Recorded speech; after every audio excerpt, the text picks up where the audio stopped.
전국초등교사 노조 대변인이 연결돼 있습니다. 대변인님 나와 계시죠? 네, 안녕하세요. 예, 오늘 조희연 교육감의 보호 방안 큰 틀에서 두 가지인 것 같은데요. 네, 대변인님 어떻게 보셨습니까? 어떤 실효적인 방안이 될 수 있을까요?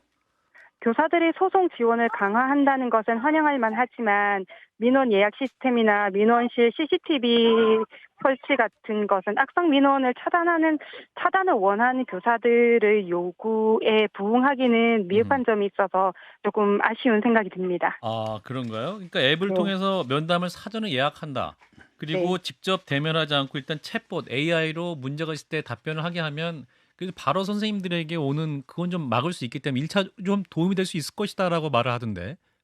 챗봇이 얼마나 활약을 할지 짐작이 안 돼서 섣불리 말하기는 어려운데요. 예, 예. 현장 교사들은 새로운 시스템보다는 기존의 교사들이 사용하고 있는 나이스 시스템을 통한 민원 음. 접수, 음. 이렇게 민원 창구를 통일해 나가는 것도 새로운 앱이라든지 이런 게 너무 많이 난립하면 그걸 아하. 적응하는 것도 좀 어렵기도 하고요. 아하. 그리고 이런 민원 응대에 있어서 교사 개인이 지금까지 감당해왔던 것을 음. 학교장이 책무성을 좀 강화해서 함께 책임을 져야 되는 그런 부분은 좀 간과하고 있는 게 아닌가라는 생각도 들었습니다. 학교장의 책임이요?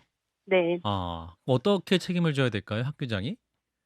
민원이 제기됐을 때 그 예. 민원의 성격에 따라서 어허. 교사가 직접 아이들 학습 지도나 생활 지도에 관련된 부분은 분명히 알아야 될 것들이 있겠고요. 예. 그게 아닌 것들은 어느 정도 단순 민원 같은 경우에는 바로 응답을 해준다든지 음. 아니면 그 민원의 성격에 따라서 이거는 악성 민원이다라고 생각이 되면 음. 학교장이 직접 그 민원인을 응대를 한다든지 그런 부분이 좀 더 필요할 것 같습니다. 사실상 교장이 원래 그런 일을 해야 되는 거잖아요. 관리직이지 않습니까?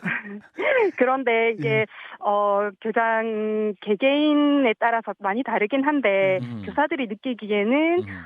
전반적인 분위기는 학교장이 책임진다기보다는 이게 교사 개인의 문제로 치부하는 경우가 훨씬 많습니다. 게다가 우리나라처럼 뭐 장유유설가라고 할까요? 뭐 30대, 20대 이런 교사들이 "자, 교장 선생님 네. 알아서 좀 해 주세요." 이렇게 말을 하는 것도 시스템이 안 돼 있으면 음. 굉장히 네, 어렵기도 하겠어요. 음. 네, 그렇습니다.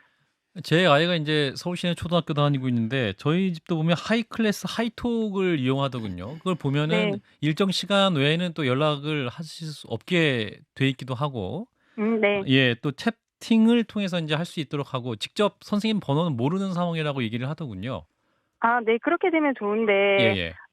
근데 그 학부모님들이 급한 연락 같은 경우에 왜 선생님 번호를 안 알려주냐, 이런 항의도 아하. 아, 많거든요. 부모님들이 직접적으로 "빨리 네, 번호를 알려달라. 무슨 자꾸 네, 앱을 그렇게 쓰라고 항의도 하냐." 많이 하십니다. 네. 아하, 그렇군요. 그러면 이렇게 이제 아예 공식적으로 이렇게 하게 되면 또 정작 또 알려달라고 하면 또 알려주지 않을 수 없는 그런 상황도 있겠군요, 선생님들 입장에서는. 그죠?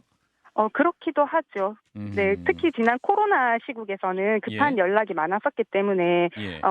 원치 않게 뭐 연락처가 노출되는 경우도 많았고, 선생님들이 음. 자진해서 알려드리는 경우도 있었는데, 음. 지금은 또 그때랑 상황이 다르니까, 음. 나이스 행정 시스템이라든지, 그런 걸 통해서 충분히 학부모님들과 소통할 수 있을 거라고 봅니다. 음. 그리고 이제 교권보호위원회 별도로 분쟁조정위원회를 설치하겠다라고도 했는데 선생님 이 네. 부분은 어떻게 보십니까? 분쟁조정위원회. 분쟁조정위원회가 무엇을 할 수 있는지 모르겠네요. 지금 음. 문제가 되는 것은, 음. 교사를 정서적 학대로 아동학대 신고를 하는 건데 예. 정서적 학대의 모호함이나 광범위함은 그대로고 음. 그리고 아동학대 정황이 의심되는 것만으로도 신고가 가능한데 예. 이 법조항이 개정되지 않는 한은 음. 법적인 강제성이 전혀 없는 분쟁위원회가 아하. 교사를 아동학대로 신고하겠다는 학부모로부터 전혀 지켜줄 수 없다고 봅니다. 이제 아동학대 이제 신고 고소를 당할 경우에 이제 소송비를 선지급하겠다라고 한 점은 네. 어떻게 판단하십니까? 그래도 교사들에게 어떤 안전장치 혹은 좀 힘이 되는 조치가 될 수 있을까요?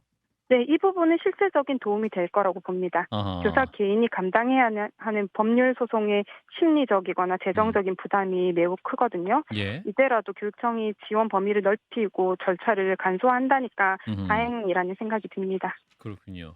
CCTV를 설치하겠다. 민원인 대기실에. 이 네. 부분은 좀 어떻게 판단하십니까? 이게 CCTV 설치하는 것이 과연 그 도움이 음, 될 것이냐. 또 그 CCTV 앞에 있는 교사들 입장에서 좀 부담이 되실 수도 있을 것 같다는 좀 생각이 드는데. CCTV라는 게 근본적인 대책보다는 사안이 발생한 이후에 증거 자료의 역할을 더 하지 않을까 싶어요.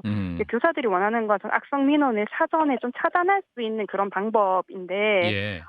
녹음 전화기나 CCTV는 어쨌든 그 사안이 발생하고 난 뒤에 이용을 하게 되는 것이잖아요. 예. 그래서 학부모의 악성 민원, 뭐 이런 게 악성 민원이다. 학교는 이런 역할을 하니까 교사에게 이런 요구를 하는 게 정당하고 이런 거는 옳지 않다. 이런 학부모 교육이라든지 그런 민원을 뭐 제기할 수 없게끔 하는 그런 제도적인 장치가 보완되는 게 더 중요하지 않을까 생각이 들어요. 아.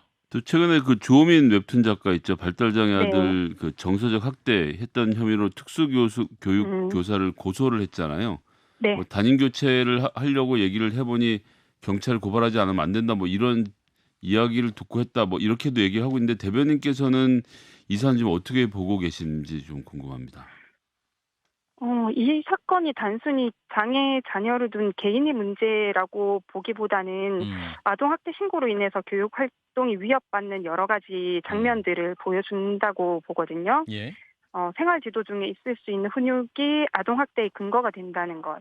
그리고 이제 녹음기를 통해서 교육 활동을 녹음하면 사실 그게 뭐 며칠 동안 가방에 넣어 보냈다는데 교육 활동뿐 아니라 뭐 그 순간순간 많은 장면들이 녹음이 됐을 거잖아요. 예. 그러니까 그런 것들이 교사나 교육 활동을 위축시키는데 사용되는 게 아닌가. 또 녹음기를 넣었다는 것 자체가 학부모의 불신을 보여주는 것이기도 하고요.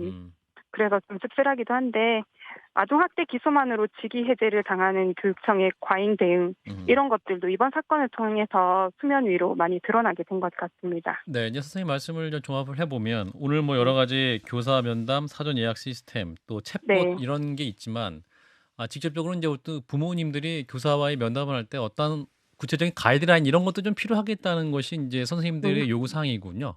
네, 그렇죠. 그러니까 어느 선까지 말할 수 있고 어느 선까지 하는 것이 또 적절한 민원 제기다. 이런 안내가 좀 필요하다는 말씀이네요. 네, 맞아요. 학부모 교육도 같이 이루어지는 게 필요하다고 봅니다. 네, 선생님 말씀 여기까지 듣겠습니다. 고맙습니다. 네, 감사합니다. 네, 윤미숙 전국 초등교사 노조 대변인이었습니다. 좋아요? 구독! 알림 설정.